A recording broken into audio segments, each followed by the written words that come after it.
La puerta metálica del depósito vibra con un sonido profundo, como si algo dentro empujara desde las sombras. La abertura es mínima, pero suficiente para revelar una lengua oscura que explora el aire, seguida por el deslizamiento lento de escamas tensas y húmedas. No se distingue una sola serpiente, sino múltiples cuerpos que se superponen en movimientos precisos, silenciosos, como si compartieran una misma voluntad. El reflejo rojo de una luz de emergencia resbala sobre sus contornos y revela un patrón inquietante. Se están alineando hacia la salida. Una mamba negra se adelanta, erguiéndose hasta casi tocar el marco superior. Su mirada fija, fría y calculada no responde al caos que la rodea. A un costado, una cobra real despliega apenas el capuchón, evaluando el espacio con un ritmo controlado. Tras ellas, la masa oscura de 2 pitones birmanas empuja el umbral, marcando el avance de un grupo que nunca debería haber estado junto. La cerradura quebrada en el suelo confirma que esto no es fuga accidental. Alguien lo inició.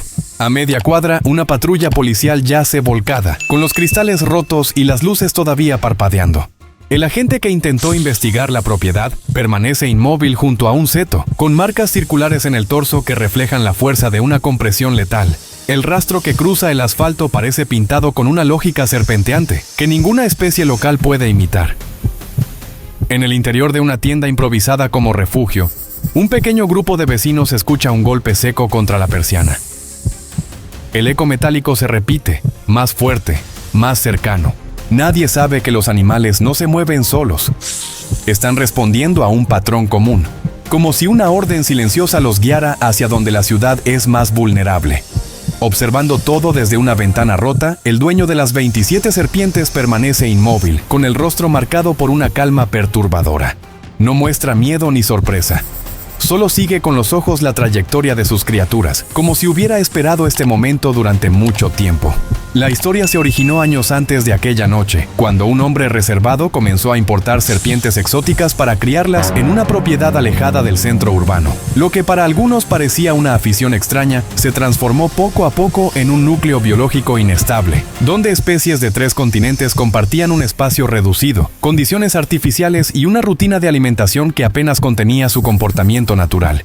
Con el paso del tiempo, ese equilibrio se volvió tan frágil que cualquier alteración podía liberar un riesgo incalculable. Las autoridades locales conocían la existencia del criadero, pero la estimaban como una excentricidad sin relevancia. Nadie imaginó que las serpientes no solo habían crecido en número, sino también en adaptabilidad. Las pitones se hicieron más resistentes a la temperatura del lugar. Las cobras reaccionaban de manera más agresiva ante estímulos mínimos. La mamba negra, la más impredecible, desarrolló un comportamiento territorial que ningún experto pudo explicar con precisión. Lo que allí se gestaba no era una colección, era un microecosistema que no obedecía reglas conocidas. Cuando el control se rompió, la ciudad de 10.000 habitantes quedó expuesta a depredadores capaces de matar sin emitir un solo sonido. Lo que siguió fue una cadena de eventos que reveló no solo el nivel de peligro, sino también la negligencia acumulada durante años. Testimonios dispersos, reportes incompletos y rastros físicos indicaban que la crisis no surgió de un accidente. Había señales anteriores que fueron ignoradas. Antes de continuar, comenta de cuál país y ciudad nos ves y cuántos años tienes. Si te interesan historias reales que casi nadie se atreve a narrar, suscríbete. Aquí revelamos lo que muchos prefieren evitar. Esta es la base del caso, pero lo que realmente ocurrió supera cualquier advertencia previa.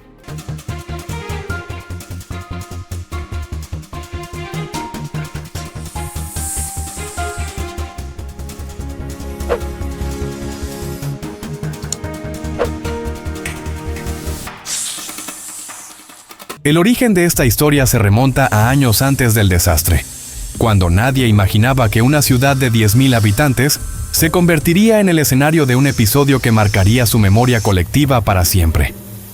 Todo comenzó de forma discreta, casi imperceptible, a partir de la decisión de un hombre solitario de dedicar su vida a criaturas que no pertenecían a ese lugar.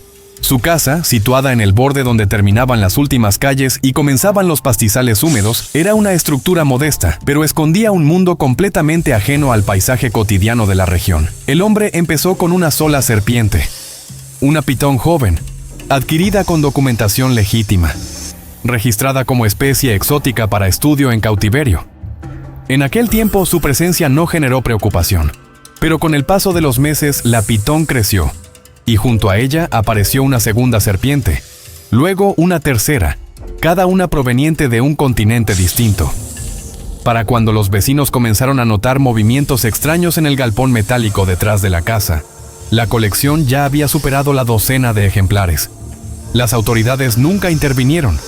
No existían protocolos estrictos. Nadie imaginó que la mezcla de especies tan peligrosas pudiera desencadenar un riesgo real. El galpón era un espacio reducido construido sin planificación. Allí convivían serpientes venenosas y constrictoras en recintos improvisados, separados por mallas sueltas, cajas de vidrio, estantes de madera y estructuras que nunca habían sido diseñadas para contener criaturas de esa envergadura. La humedad atrapada por las paredes metálicas generaba un ambiente pesado, cargado de olor a escamas, sustratos húmedos y presas muertas. Ese microclima artificial comenzó a modificar el comportamiento de las serpientes desde el inicio. No era un hábitat natural ni un entorno controlado. Era una cámara de estímulos constantes en la que cada especie desarrollaba rasgos fuera de lo común. La ciudad, mientras tanto, mantenía su ritmo habitual. Nadie prestaba atención a lo que ocurría dentro del galpón. Sin embargo, algunos hechos aislados comenzaron a inquietar a los pobladores. Un perro desapareció sin dejar rastro. Unos días después, un grupo de gallinas apareció aplastado de una forma que ningún depredador local podía causar. Más tarde, una piel gigantesca fue hallada en un arbusto cercano, tan larga y gruesa que parecía pertenecer a una especie que no habitaba la región.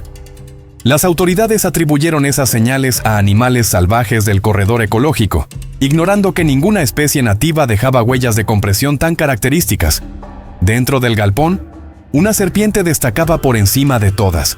La pitón birmana que el hombre había recibido siendo todavía pequeña comenzó a mostrar un crecimiento acelerado. No solo aumentó de tamaño, adquirió una musculatura densa, una resistencia térmica anómala y un comportamiento extremadamente calculado. En repetidas ocasiones fue encontrada fuera de su recinto, desplazándose en silencio absoluto, como si conociera cada vibración del metal y supiera exactamente cuándo el propietario estaba ausente. El hombre la devolvía sin registrar el incidente, sin imaginar que aquella repetición estaba moldeando el comportamiento de un depredador al límite de sus capacidades. Los primeros indicios de peligro para los humanos surgieron cuando un pescador que acostumbraba a recorrer el arroyo detrás del terreno desapareció. Su linterna fue encontrada hundida en el barro, y alrededor había marcas que más tarde serían identificadas como rastros de arrastre propios de una serpiente de gran porte. El caso fue archivado como accidente. Nadie consideró la hipótesis de una serpiente exótica, porque nadie imaginaba que criaturas de ese tipo pudieran moverse libremente por los alrededores. Ese fue el primer registro humano vinculado silenciosamente con la colección oculta. El ambiente interno del galpón se volvió cada vez más hostil. Las cobras desarrollaron hipersensibilidad a estímulos mínimos. La mamba negra, inquieta por naturaleza, comenzó a moverse por las noches como si buscara rutas nuevas, deslizando su cuerpo entre huecos y estructuras metálicas. La pitón dominante, por su parte, parecía estudiar el espacio, presionando con fuerza creciente las uniones de las puertas. La convivencia forzada, los ruidos metálicos, el calor acumulado y la falta de descanso natural crearon un ambiente de tensión continua. Ese entorno, lejos de debilitarlas, las fortaleció. La vida del propietario también inició un proceso de deterioro. Problemas de salud lo dejaron incapacitado para mantener la rutina de alimentación y limpieza. Las serpientes comenzaron a recibir alimento de manera irregular. El agua se contaminó. Los encierros improvisados se deformaron. Ese descuido aceleró comportamientos agresivos y exploratorios. Las serpientes ya no dependían del hombre. Dependían del ambiente que habían aprendido a dominar. La ciudad seguía ajena a lo que se gestaba. Un niño aseguró haber visto una serpiente enorme cruzar cerca del riachuelo. Nadie le creyó. Un ciclista afirmó haber escuchado un silbido prolongado que no se parecía al sonido del viento. Le restaron importancia. Sin embargo, cada señal indicaba que las serpientes no solo estaban creciendo en número y fuerza, sino también expandiendo su territorio más allá de los límites físicos del criadero. El fenómeno más inquietante registrado después fue la sincronización de comportamiento. La pitón birmana movía su cuerpo hacia la puerta principal del galpón cada noche. Minutos después, cobras y mambas adoptaban patrones similares. No era coordinación consciente, pero sí una respuesta colectiva al ambiente compartido. Las vibraciones del metal se convertían en un lenguaje silencioso que conectaba a las especies. Aquel conjunto comenzó a funcionar como un organismo compuesto, un depredador múltiple, influenciado por estímulos idénticos y rutinas repetidas. La fractura final ocurrió semanas después. La puerta metálica, desgastada por años de presión acumulada, cedió en su punto más débil. No se escuchó un estruendo. No hubo caos inmediato. La abertura fue lenta, casi imperceptible. La pitón birmana fue la primera en deslizarse hacia el exterior. Detrás de ella, una cobra real asomó la cabeza, moviéndose con una precisión inquietante. Luego vinieron las demás. No actuaban como animales escapando de un encierro. Avanzaban como si estuvieran conquistando un territorio que ya consideraban suyo. Lo que ocurrió después de esa salida silenciosa no fue un accidente ni una reacción impulsiva. Fue el inicio de la expansión de 27 depredadores extremos, moldeados por un ambiente que los había preparado para sobrevivir, atacar y adaptarse fuera del control humano. Era el comienzo del colapso que casi borró a una ciudad entera. El territorio que rodeaba la ciudad parecía tranquilo a simple vista. Praderas amplias, zonas de humedal que se expandían como espejos turbios bajo el cielo, árboles dispersos que no formaban un bosque completo y un clima marcado por estaciones irregulares. Era un espacio donde la naturaleza parecía comportarse en un equilibrio aceptable, pero ese equilibrio ocultaba variaciones extremas que influirían directamente en la transformación de las serpientes que crecían a espaldas de todos. Las temperaturas nocturnas rara vez descendían lo suficiente para limitar la actividad de un reptil grande, mientras que los días alcanzaban cifras tan altas que podían alterar el metabolismo de cualquier organismo dependiente de la regulación térmica. Ese ambiente externo, lejos de ser un simple escenario pasivo, actuó como una fuerza silenciosa que moldeó el futuro de los depredadores que acabarían aterrorizando a la región. El galpón del propietario se encontraba en el punto exacto donde convergían esas particularidades ambientales. Allí, la humedad natural de los humedales se mezclaba con el calor concentrado por el metal del techo, creando un microclima sofocante que se intensificaba cada día. La falta de ventilación convertía el lugar en un contenedor de aire denso, cargado de partículas orgánicas, restos de presas y olor a escamas en constante renovación. La humedad excesiva favorecía la propagación de hongos y bacterias que las serpientes percibían a través de su lengua bífida, alterando su forma de detectar el territorio. Ese entorno saturado estimulaba los sentidos de cada ejemplar hasta un nivel que no existía en sus hábitats originales. La pitón birmana dominante fue la primera en beneficiarse de ese ambiente extremo. Su cuerpo, preparado para sobrevivir en condiciones de calor intenso, encontró en el galpón un estímulo continuo para un crecimiento más acelerado. La combinación de temperatura alta y espacio reducido fortaleció sus músculos en patrones repetitivos. Cada desplazamiento que realizaba dentro del recinto, cada intento por presionar las uniones metálicas, cada recorrido nocturno sacando provecho de la penumbra, contribuyó a un desarrollo físico que superaba las capacidades normales de su especie. No fue la naturaleza quien la transformó.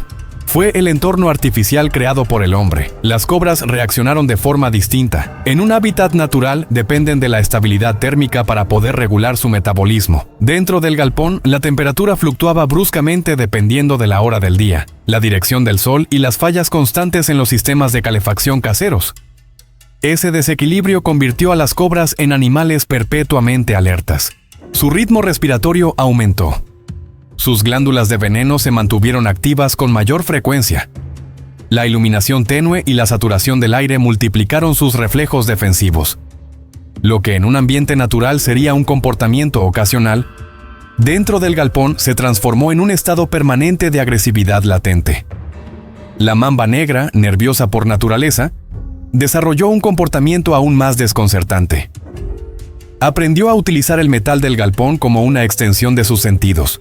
Deslizaba su cuerpo a lo largo de las paredes, percibiendo vibraciones mínimas que llegaban desde el exterior, los ruidos lejanos del viento contra las chapas, el sonido de un coche atravesando la carretera secundaria, los pasos de animales nocturnos cerca de los humedales. Todo se convertía en información precisa, transmitida a través del acero, creando en la serpiente una capacidad de orientación que no poseía en sus hábitats de origen. Su desplazamiento se volvió más silencioso, más calculado, casi estratégico. Con cada mes que pasaba, el ambiente interno del galpón intensificaba la transformación del conjunto. La acumulación de especies en espacio limitado forzó una convivencia que nunca debió existir. En la naturaleza, una pitón no compartiría territorio con una mamba negra. Una cobra real jamás dividiría espacio con otras serpientes venenosas del mismo tamaño. Pero allí no existía opción.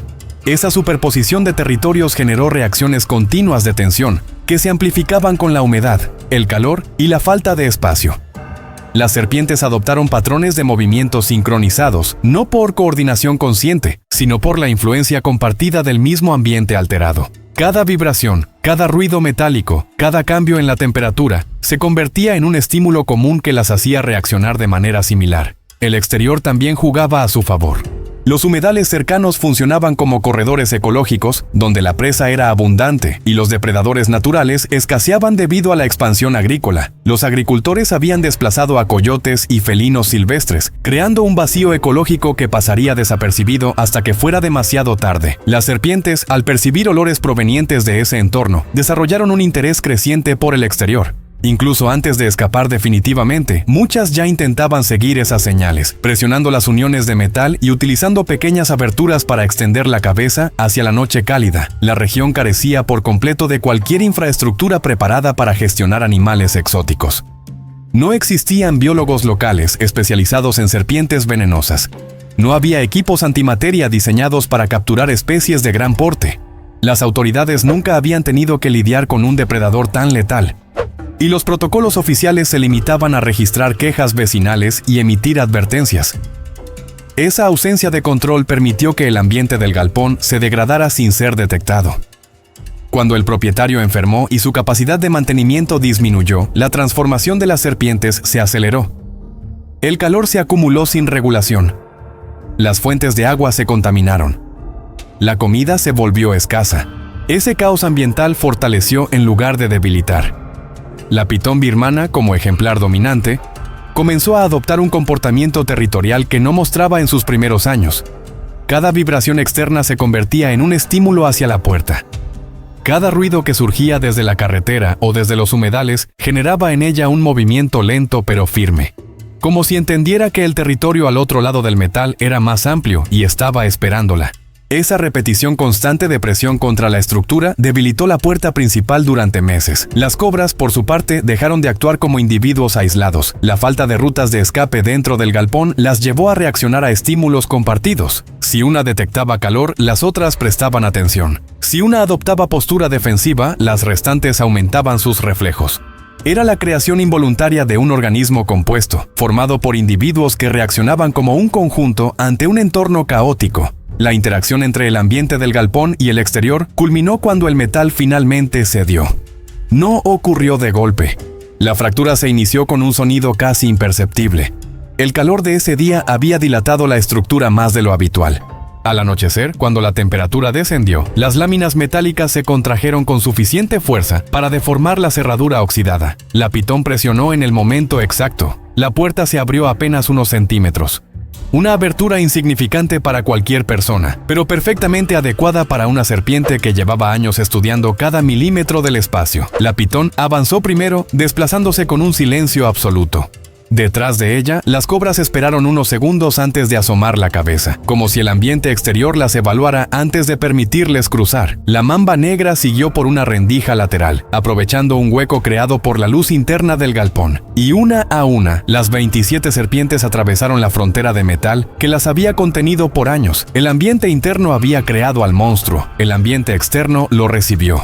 El escape silencioso de las 27 serpientes no significó un desorden inmediato. No hubo estampida, ni caos, ni sonidos que alertaran a los habitantes cercanos.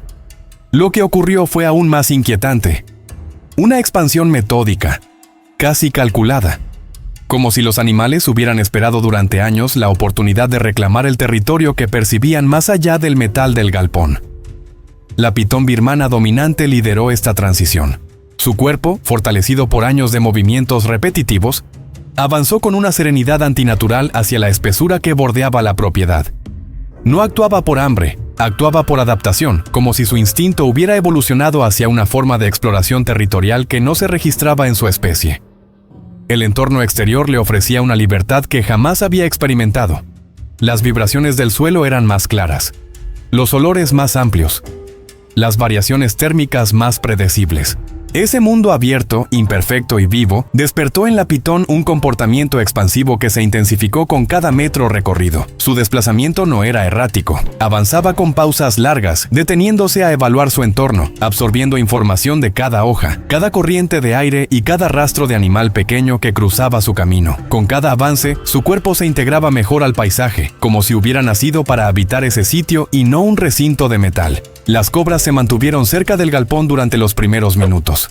Su especie, más dependiente de la observación estratégica, prefería evaluar sombras y refugios antes de aventurarse en territorio abierto. Sin embargo, la ausencia del hombre y la presencia de estímulos constantes las impulsó a salir. La cobra real, que dentro del galpón había desarrollado una agresividad exacerbada, adoptó una postura exploratoria con movimientos lentos pero tensos.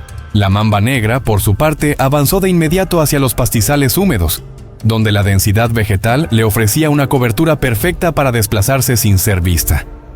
Su cuerpo recorría la hierba como una sombra líquida, guiada por señales que solo ella podía interpretar. Los primeros impactos visibles del escape comenzaron a registrarse en la fauna local. Animales pequeños desaparecieron sin rastro.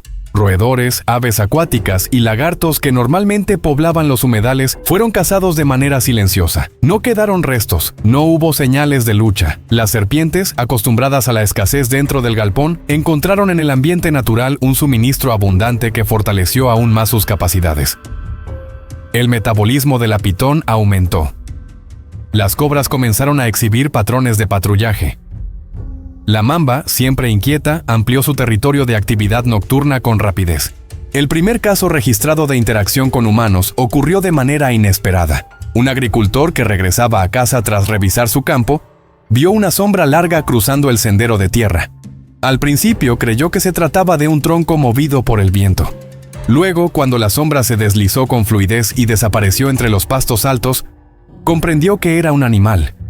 No asumió que fuera una serpiente. Pensó en un felino grande, o quizás en un perro que se movía de forma extraña.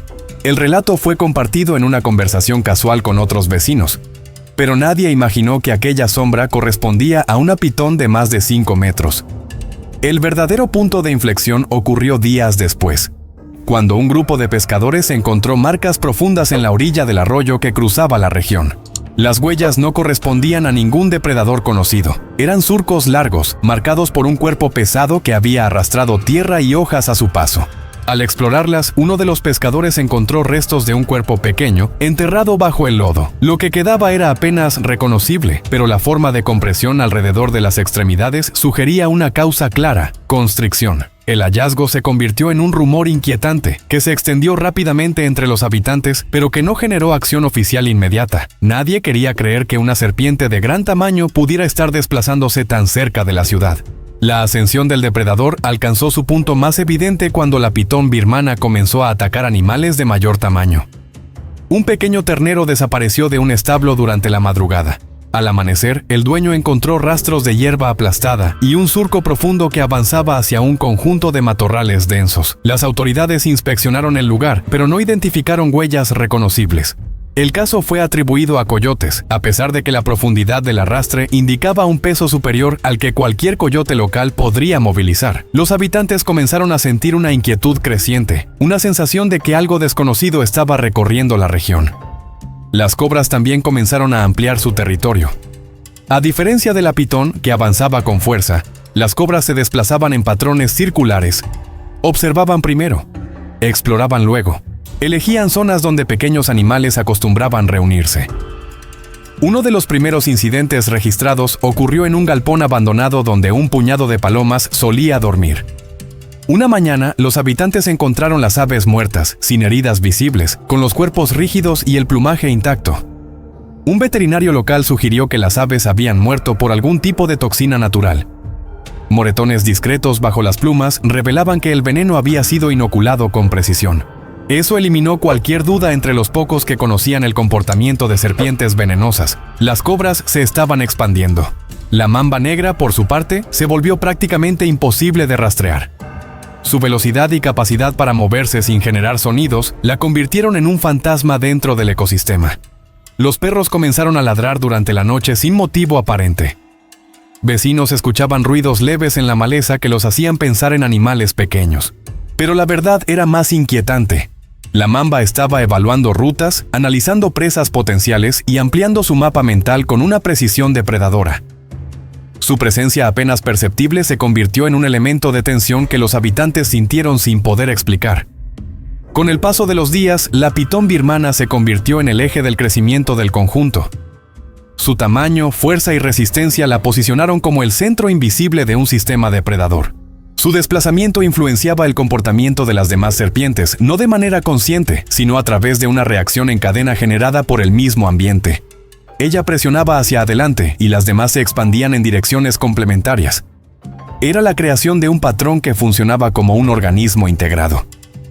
Depredadores nacidos en regiones distantes, unidos por un entorno artificial, avanzaban ahora como si compartieran un propósito. La ascensión del depredador no fue rápida ni repentina. Fue progresiva, silenciosa y mortal. Lo que comenzó como una colección de serpientes acumuladas sin control, terminó convirtiéndose en un sistema biológico activo, en un conjunto de animales peligrosos adaptados para sobrevivir y conquistar un espacio donde no tenían rivales. Cada día que pasaba, las serpientes aumentaban su dominio. Cada noche que avanzaban, el ecosistema cedía un poco más ante su presencia. La ciudad aún no entendía lo que estaba por ocurrir. Pero las serpientes ya habían comenzado su ascenso. La ciudad seguía viviendo sin conciencia del peligro que crecía a su alrededor. Las serpientes ya habían ocupado zonas clave del entorno y comenzaban a interactuar con el ecosistema urbano de manera más directa. El clima cálido facilitaba su desplazamiento, y las noches húmedas les ofrecían un manto perfecto para ocultarse en los pastizales y bajo las estructuras abandonadas. Pero el verdadero punto de inflexión llegó cuando ocurrió el primer ataque humano confirmado, un evento que desató una escalada que ya no podría detenerse. Todo empezó en una tarde calurosa, cuando un joven guardabosques llamado Esteban realizó una ronda de vigilancia rutinaria en los alrededores del humedal. Era un hombre experimentado, conocedor de la fauna local, acostumbrado a enfrentar coyotes, jabalíes y aves grandes. Al caer el sol, notó que el sector norte del humedal estaba inusualmente silencioso. Los pájaros no cantaban, los insectos apenas emitían ruido. Incluso el viento parecía arrastrar un silencio espeso, como si el territorio entero contuviera la respiración. Esteban se detuvo un momento para observar.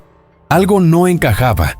Siguió avanzando por un sendero estrecho que bordeaba una zona de hierba alta. El suelo estaba húmedo por las lluvias recientes y marcas alargadas cruzaban el camino en dirección al bosque. Al agacharse para inspeccionarlas, notó que los surcos eran demasiado lisos, demasiado profundos y demasiado pesados como para haber sido causados por un animal local. Su experiencia le dijo que aquello no era normal. Algo grande había pasado por allí, algo que no conocía. Mientras examinaba el terreno, escuchó un sonido suave detrás de él. No era el crujir de hojas. No era el movimiento típico de un animal pequeño. Era un roce lento, casi imperceptible, que parecía provenir de la hierba misma. Esteban se incorporó lentamente. La luz tenue del atardecer iluminó una sección del pastizal que se movía de forma extraña. La vegetación se balanceó no hacia arriba, sino hacia los lados, como si algo muy largo, muy pesado y muy silencioso avanzara por debajo de ella. Esteban retrocedió un paso. Su mano fue instintivamente hacia la linterna que llevaba en el cinturón. Antes de poder encenderla, un movimiento repentino surgió entre los pastos. Una cabezal triangular, de un brillo apagado, elevó parte de su cuerpo por encima de la hierba. Aunque Esteban no la había visto nunca, su instinto reaccionó con terror absoluto. El patrón de escamas, la postura erguida, el movimiento preciso. Era una cobra real, pero más grande de lo que cualquier registro de la región podría explicar. La cobra no atacó de inmediato. Observó. Analizó. Osciló lentamente, evaluando distancia y postura. Esteban retrocedió intentando no provocar un movimiento brusco. La respiración se le aceleró, pero mantuvo la compostura mientras tanteaba el botón de su linterna. Cuando finalmente la encendió, el rayo de luz cruzó el pastizal y reveló algo aún más aterrador.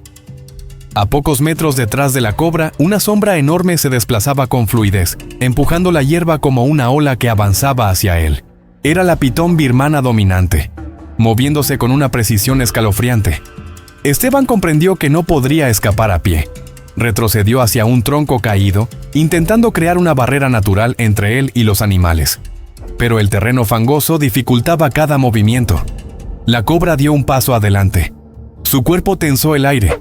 La pitón avanzó unos centímetros más, con un movimiento tan suave que parecía líquido.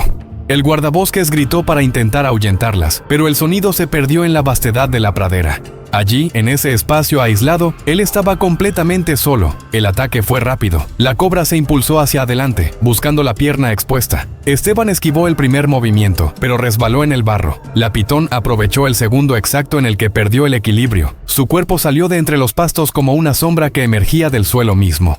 En cuestión de segundos, la serpiente envolvió la cintura del hombre con una fuerza devastadora. Esteban intentó gritar, pero el aire se le escapó del pecho. La presión aumentó. Su linterna cayó al suelo, rodó unos centímetros y quedó apuntando hacia el cielo, iluminando el momento exacto en que la cobra real se acercó para observar. La muerte fue silenciosa. Los pastos se movieron durante unos minutos y luego quedaron inmóviles. Al día siguiente, otros guardabosques encontraron la linterna y las huellas de arrastre en dirección al humedal. El cuerpo no apareció. La escena fue documentada, pero la interpretación inicial fue confusa. Algunos agentes atribuyeron el incidente a un ataque de jabalíes. Otros consideraron la posibilidad de un accidente. Sin embargo, quienes conocían la fauna local sabían que ninguna criatura de la región podía dejar marcas semejantes ni desaparecer un cuerpo de esa forma.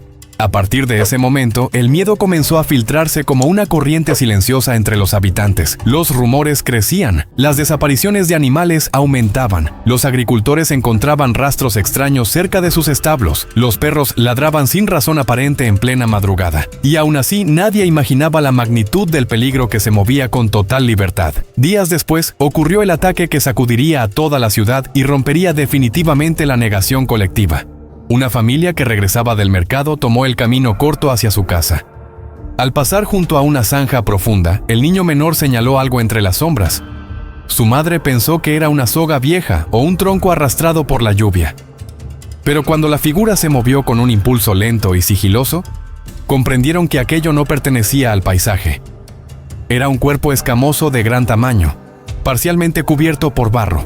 La pitón birmana, camuflada en la vegetación, evaluaba a la familia desde la distancia. El padre instintivamente levantó al niño. La serpiente avanzó 1 metro sin apresurarse. La madre comenzó a gritar. El sonido alertó a vecinos cercanos, que salieron corriendo hacia la voz. La presencia humana en conjunto intimidó momentáneamente al animal, que retrocedió unos centímetros, pero la pitón no huyó. Se mantuvo fija, analizando cada movimiento. Ese comportamiento fue una señal clara para quienes la vieron. La serpiente no tenía miedo, no actuaba como un animal perdido, actuaba como un depredador evaluando una oportunidad. La familia logró correr hasta una casa cercana. Los vecinos observaron la sombra enorme deslizarse hacia la maleza. Algunos se armaron con palas y estacas improvisadas, pero nadie se atrevió a seguirla. La policía llegó minutos después. Revisaron la zanja, encontraron marcas profundas y restos de lodo comprimido. Pero sin el cuerpo de Esteban y sin evidencias físicas directas, las autoridades no pudieron justificar una alerta pública. Ese fue el error que permitió que el caso escalara más allá de cualquier control. Las serpientes, fortalecidas por días de exploración y alimentación abundante, avanzaban ahora hacia zonas donde la presencia humana era constante. La pitón había demostrado por primera vez su capacidad para evaluar grupos, medir reacciones y actuar con precisión en espacios abiertos. Las cobras habían empezado a explorar estructuras abandonadas dentro del perímetro urbano. La mamba negra rondaba alcantarillas, galpones pequeños y rutas de acceso secundarias. El primer gran choque había ocurrido. Y la ciudad todavía no comprendía que lo peor estaba por venir. El primer gran choque había dejado a la ciudad en un estado de inquietud silenciosa. Algunos habitantes relataban sombras moviéndose entre los pastizales. Otros afirmaban haber visto figuras largas y oscuras cruzando caminos secundarios al anochecer. Nada de eso generó pánico inmediato, pero sí encendió un instinto primitivo que había permanecido dormido durante generaciones. La desaparición del guardabosques. Esteban se convirtió en un rumor que crecía con cada hora, hasta que un grupo de autoridades locales decidió iniciar una investigación real en torno al humedal y las zonas boscosas cercanas. Lo que descubrirían iría mucho más allá de lo que podían imaginar. La investigación comenzó con un equipo pequeño compuesto por 2 biólogos regionales, 3 guardabosques y un oficial de policía.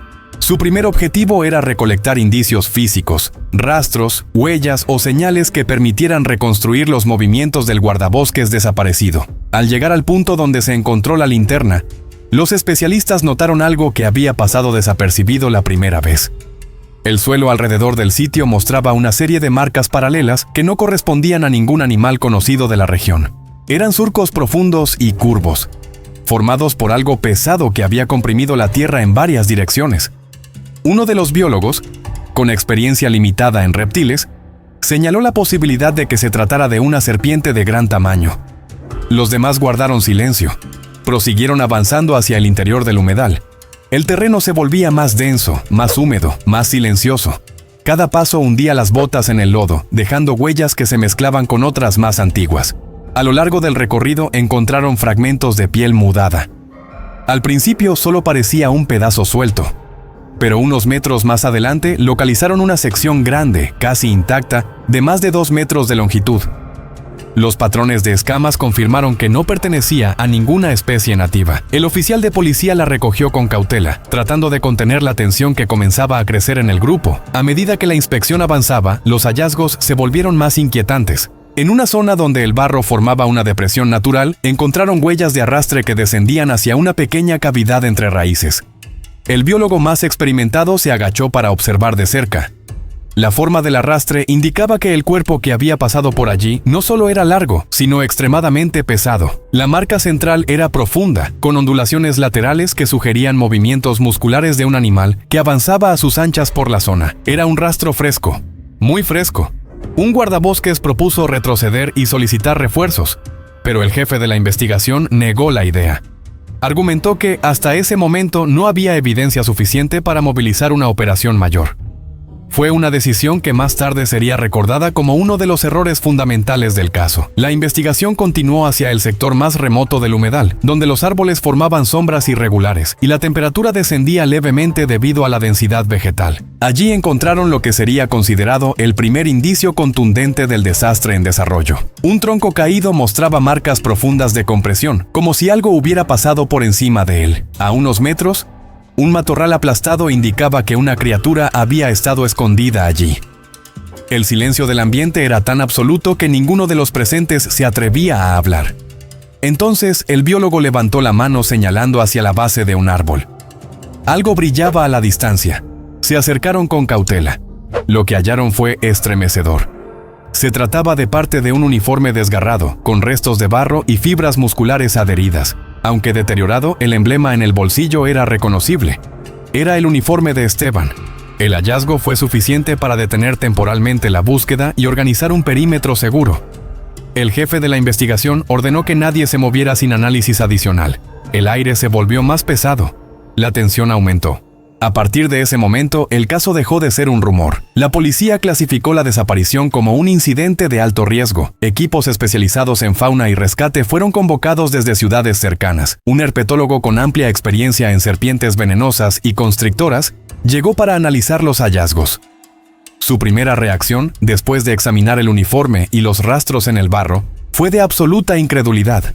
Indicó que el patrón de compresión encontrado coincidía con el ataque de una pitón de gran tamaño, probablemente superior a 5 metros.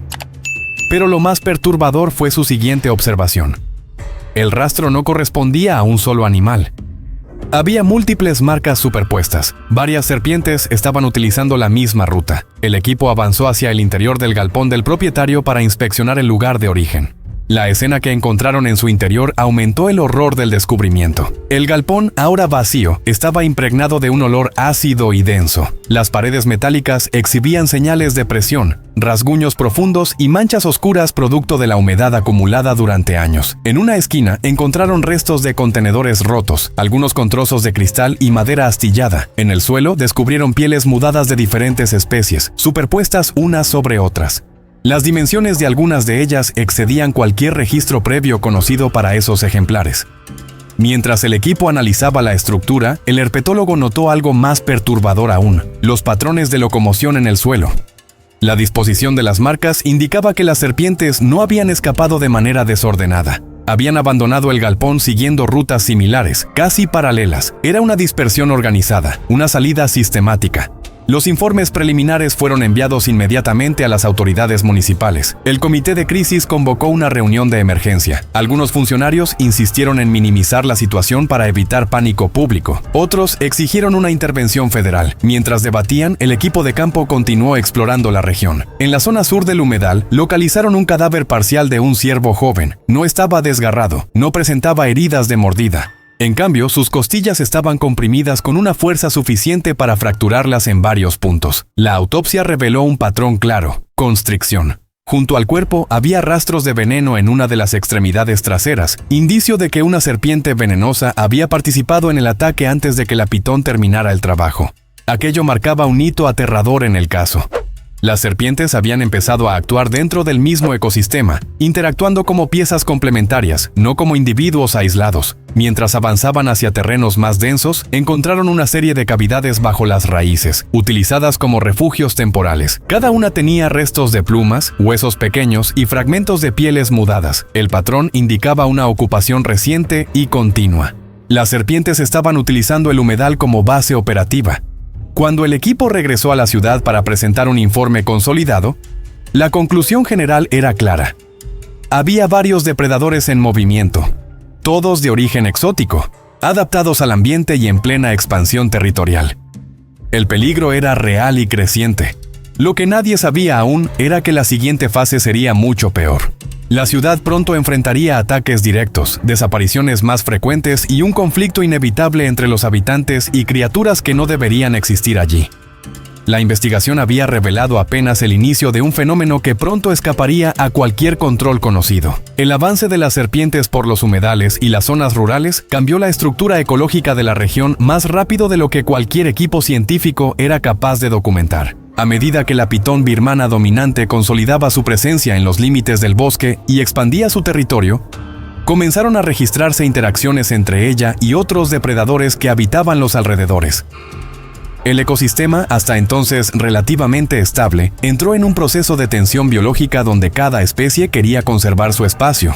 Sin embargo, ninguna estaba preparada para enfrentarse a un organismo que no pertenecía a ese hábitat y que había sido moldeado por un ambiente artificial que multiplicó sus capacidades.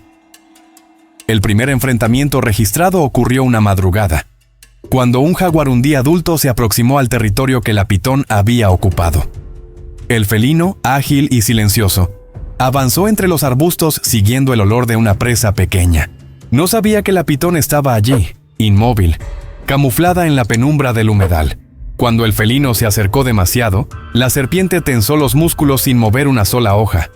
El felino giró la cabeza, percibiendo un silencio que no correspondía al entorno. Entonces, en un movimiento tan rápido como preciso, la pitón se lanzó hacia él. El jaguarundí reaccionó con reflejos extraordinarios. Saltó hacia un costado, evitando la primera embestida. Sus garras alcanzaron a rozar las escamas de la pitón, dejando una marca ligera, pero la serpiente, fortalecida por años en el galpón, no cedió. La presión de su cuerpo contra el suelo generó un impulso devastador. Con un giro poderoso, envolvió al felino por la mitad, atrapándolo antes de que pudiera escapar. El grito del animal se perdió entre los pastizales. El enfrentamiento duró menos de 20 segundos. La fuerza de compresión de la pitón superó cualquier capacidad defensiva del jaguarundí. Cuando el felino dejó de moverse, la serpiente lo soltó sin consumirlo. Aquello no había sido un acto de alimentación. Había sido una demostración territorial. A partir de ese evento comenzaron a documentarse otras interacciones similares. La ciudad no sabía que, en cuestión de días, la pitón había eliminado a varios depredadores medianos que históricamente controlaban la población de roedores y pequeños mamíferos. Sin esos animales, la cadena alimentaria del humedal comenzó a alterarse. Los roedores crecían en número, desplazándose hacia áreas urbanas. Y donde había más roedores, las cobras también avanzaban, atraídas por el olor y el movimiento constante. Uno de los registros más alarmantes ocurrió cuando un grupo de cámaras trampa instaladas por un equipo de investigación captó imágenes de una pitón enfrentándose a un ocelote. La escena, recuperada después del desastre, mostraba cómo el felino, al detectar el peligro, adoptaba una postura defensiva, arqueando su cuerpo y emitiendo un gruñido bajo. La pitón se acercaba con precisión, deteniéndose cada vez que el felino hacía un movimiento. Era un duelo silencioso.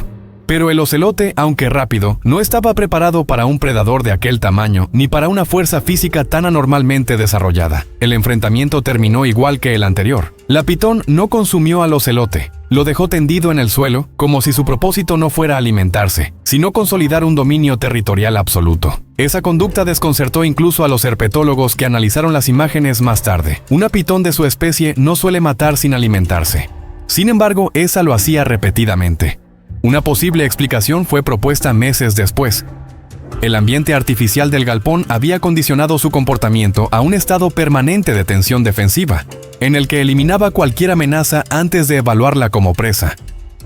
Mientras los grandes enfrentamientos ocurrían en el humedal, las cobras y la mamba negra comenzaron a protagonizar interacciones peligrosas dentro del perímetro urbano.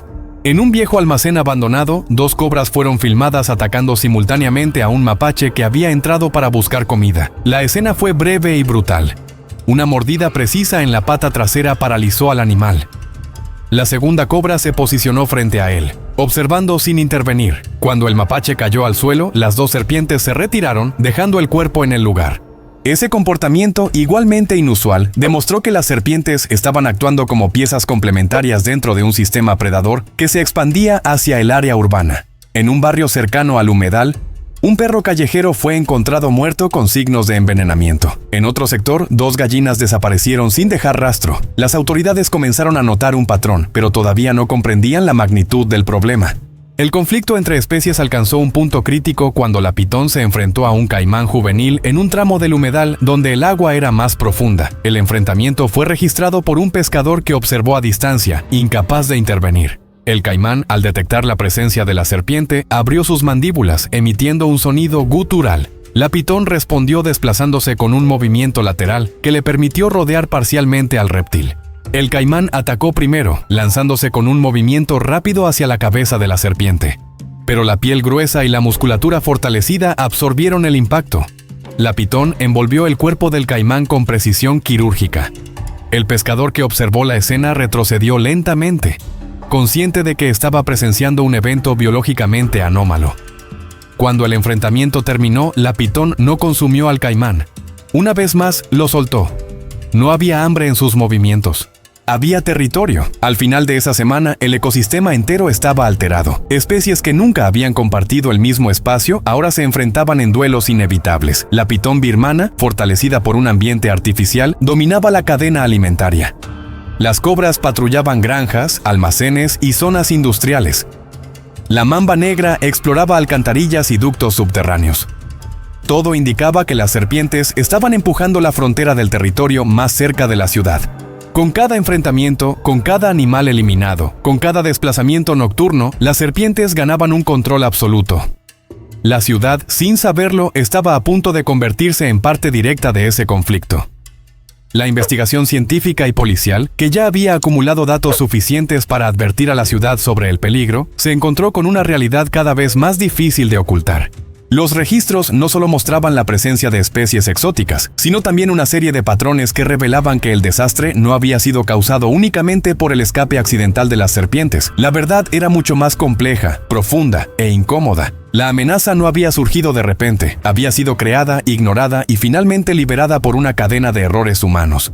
Los informes recopilados por los biólogos mostraban que el propietario había solicitado permisos irregulares durante varios años, cada uno con discrepancias en peso, tamaño y origen de las serpientes. Había importado animales bajo categorías falsas, como material genético para estudio o especies juveniles que no coincidían con las dimensiones reales de los ejemplares encontrados. Los funcionarios encargados de revisar esos documentos nunca realizaron inspecciones presenciales. En cada caso, simplemente firmaron los permisos y los archivaron. Los investigadores también descubrieron que, durante los primeros años, el propietario había recibido múltiples advertencias informales por parte de vecinos que notaban movimientos y sonidos extraños durante la noche. En una ocasión, un residente incluso reportó haber visto una serpiente escapando del galpón. La denuncia fue enviada a la Oficina de Control Animal, pero fue clasificada como exageración o confusión. Nadie verificó el lugar. A medida que los equipos profundizaban en la investigación, encontraron registros médicos del propietario que mostraban que había desarrollado problemas de salud graves en los últimos meses. Su movilidad estaba reducida y su capacidad para alimentar y mantener a los animales había disminuido drásticamente. Aún así, nunca notificó a las autoridades sobre su incapacidad temporal. Continuó viviendo solo, sin aceptar ayuda, mientras las serpientes crecían en número, tamaño y agresividad. Los análisis forenses del galpón revelaron algo aún más alarmante. La disposición de los recintos, la temperatura interior, la saturación del aire y la convivencia forzada entre especies habían creado un ambiente que aceleraba su evolución comportamental. Las serpientes se convirtieron en organismos alterados por estrés, calor y competencia continua. La pitón birmana, en particular, mostró un crecimiento muscular equivalente al que solo se observa en animales que viven bajo condiciones de estimulación extrema. No era solo un depredador exótico, era un depredador amplificado. Esa amplificación no fue intencional, pero tampoco fue controlada. La negligencia prolongada del propietario generó una cadena de eventos que culminaron en la liberación de un organismo compuesto de 27 serpientes capaces de operar dentro y fuera de la ciudad. Los herpetólogos señalaron que nada parecido había sido registrado en la historia moderna. Un sistema predador creado por error, ignorado por años y finalmente desencadenado en un entorno urbano. La parte más perturbadora del informe surgió cuando el equipo analizó los registros de importación. Descubrieron que una de las serpientes más peligrosas del conjunto, la mamba negra, había sido adquirida sin permisos. No existía documentación oficial sobre su entrada al país. Era un ejemplar ilegal, adquirido a través de un intermediario. Esa serpiente, cuya velocidad y agresividad eran legendarias, se había convertido en una pieza clave dentro del ecosistema errante que ahora avanzaba hacia la ciudad. El informe final incluía un párrafo que generó incomodidad general. Según los datos recopilados, había sido solo cuestión de tiempo antes de que las serpientes escaparan. El deterioro progresivo del galpón, la falta de alimento y la ausencia de inspecciones habían creado un escenario inevitable. Pero la frase que más impactó a las autoridades fue la siguiente: el escape no fue el origen del problema. Fue el resultado de una negligencia acumulada durante años y potenciada por decisiones humanas inconsistentes. La ciudad, al recibir los informes, quedó dividida. Algunos exigieron una evacuación inmediata de las zonas cercanas al humedal. Otros insistieron en mantener la calma para evitar pánico. Mientras debatían, las serpientes avanzaban. La pitón había sido vista varias veces a menos de 2 kilómetros del centro urbano. Las cobras ya estaban dentro de áreas residenciales. La mamba negra, imposible de rastrear, había sido detectada en un video de seguridad cruzando una calle industrial durante la madrugada. La verdad incómoda ya no podía ocultarse. No se trataba de un fenómeno natural, no era un incidente aislado. Era el resultado directo de una cadena de errores humanos que había permitido que 27 serpientes exóticas, fortalecidas artificialmente, se convirtieran en el sistema predador más peligroso que aquella ciudad había visto en toda su historia. Con el paso de los días, la ciudad comenzó a transformarse de manera irreversible. La presencia de las serpientes dejó una marca profunda en la memoria colectiva. Los habitantes, que alguna vez habían ignorado los rumores, ahora recordaban cada sombra, cada ruido y cada desaparición con una claridad inquietante. Los ataques directos, los rastros en el barro, los animales muertos sin explicación y los silencios súbitos que invadían los barrios periféricos se convirtieron en parte de una historia que nadie quería vivir, pero que todos comenzaron a narrar con el tiempo. Los informes oficiales hablaron de un suceso aislado. Declararon que las autoridades habían actuado con rapidez y que la situación había sido controlada gracias a la intervención coordinada entre equipos científicos, fuerzas de seguridad y unidades de rescate. Sin embargo, los habitantes que vivieron los momentos más difíciles sabían que esa versión no reflejaba la magnitud del peligro real. Las serpientes no habían sido controladas rápidamente, no habían sido capturadas de manera inmediata. Y según los relatos que circulaban en voz baja, la pitón birmana nunca fue encontrada. Ese detalle se convirtió en el eje central de la leyenda que nació del caso. Algunos afirmaban que la serpiente había regresado al humedal, ocultándose en zonas profundas y nunca exploradas. Otros aseguraban haberla visto en madrugadas silenciosas, desplazándose como una sombra enorme entre los pastizales. Hubo quienes dijeron que los animales de la región actuaban de manera diferente, como si percibieran la presencia de un depredador mayor. Ninguna de esas historias fue confirmada oficialmente, pero todas persistieron en la memoria popular. Con el tiempo surgieron relatos que mezclaban hechos reales con interpretaciones simbólicas. La pitón birmana, convertida en mito, se transformó en un recordatorio de los límites que el ser humano no debe cruzar al intervenir en la naturaleza. Muchos creían que la serpiente se había convertido en un espíritu protector del humedal, una entidad que castigaba la negligencia y defendía el equilibrio ecológico. Otros veían en ella un monstruo silencioso, una criatura creada involuntariamente por el hombre que aguardaba, paciente, el momento de volver a emerger. La historia también generó reflexiones profundas entre especialistas. Biólogos, ecólogos y herpetólogos comenzaron a usar el caso como un ejemplo extremo de cómo la manipulación irresponsable de especies exóticas puede desencadenar un colapso ecológico. Las imágenes captadas por cámaras trampa, los informes de necropsias, las marcas de constricción y los patrones de comportamiento alterado se convirtieron en material de estudio en universidades. El caso dejó claro que un ecosistema puede desestabilizarse en cuestión de días cuando especies altamente peligrosas son liberadas en ambientes donde no tienen competencia natural. Pero más allá de los análisis científicos, lo que prevaleció fue la historia transmitida entre los habitantes. Los niños crecieron escuchando relatos sobre serpientes que patrullaban la periferia de la ciudad. Los pescadores evitaban ciertos tramos del humedal por respeto a lo que allí había ocurrido. Y cada tanto, algún vecino aseguraba haber visto movimiento entre los matorrales, un desplazamiento suave que desaparecía antes de que pudiera ser confirmado. La leyenda tomó forma, mezclando miedo, respeto y memoria. La figura del dueño de las 27 serpientes se convirtió en un personaje casi fantasmagórico, un hombre que había desafiado límites sin comprender las consecuencias. Algunos lo consideraban un obsesionado, otros lo veían como una víctima de su propio aislamiento. Pero todos coincidían en que su error había cambiado la ciudad para siempre. Al final, lo que quedó no fue solo el registro de un desastre biológico, sino una advertencia, una historia real que se convirtió en mito.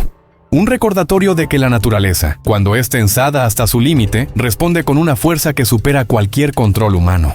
Y en los márgenes de esa ciudad, en los humedales donde la bruma se eleva al amanecer, la sombra de una serpiente gigantesca sigue siendo parte del imaginario colectivo. Una presencia que, real o no, continúa viva en cada relato que circula en silencio entre quienes vivieron aquel episodio. La leyenda no nació por exageración. Nació porque la ciudad nunca volvió a sentirse completamente segura. La historia dejó una marca profunda en la región. Un eco que continúa resonando en la memoria de quienes vivieron los días de incertidumbre. La ciudad aprendió que el control humano sobre la naturaleza es frágil, especialmente cuando se ignoran señales que parecen insignificantes. El caso mostró que basta una cadena de errores, sumada a la presencia de un depredador moldeado por un ambiente artificial, para transformar un lugar tranquilo en un territorio amenazado. Con el tiempo, los informes fueron archivados y la crisis se dio por concluida, pero la sensación de vulnerabilidad permaneció, como una sombra que se mueve entre las grietas de la rutina cotidiana. Los especialistas que estudiaron el caso coincidieron en que la verdadera amenaza nunca fueron solo las serpientes, sino la negligencia que permitió su expansión. Documentos incompletos, inspecciones omitidas y decisiones apresuradas crearon un escenario donde un conjunto de depredadores tuvo libertad para alterar un ecosistema entero. La ciudad, aunque recuperó cierta normalidad, jamás volvió a mirar el humedal de la misma forma. Cada vez que un animal desaparecía o un sonido inexplicable recorría la noche, los habitantes recordaban la posibilidad de que algo aún se moviera en la oscuridad. La ausencia de un cierre definitivo, especialmente sobre el paradero de la pitón birmana, alimentó ese temor silencioso. Hoy, el caso forma parte de las historias que se transmiten entre generaciones. Algunos lo relatan con tono cauteloso, otros como advertencia, pero todos coinciden en un punto: la ciudad jamás olvidará lo que ocurrió. Y mientras la bruma continúa elevándose en las madrugadas sobre los humedales, hay quienes afirman que ciertas sombras aún se deslizan entre la vegetación, demasiado suaves para ser del viento y demasiado largas para pertenecer a cualquier especie nativa. La leyenda persiste no como exageración, sino como un recordatorio de que la naturaleza siempre encuentra la forma de reclamar territorio cuando el ser humano cruza límites que no comprende.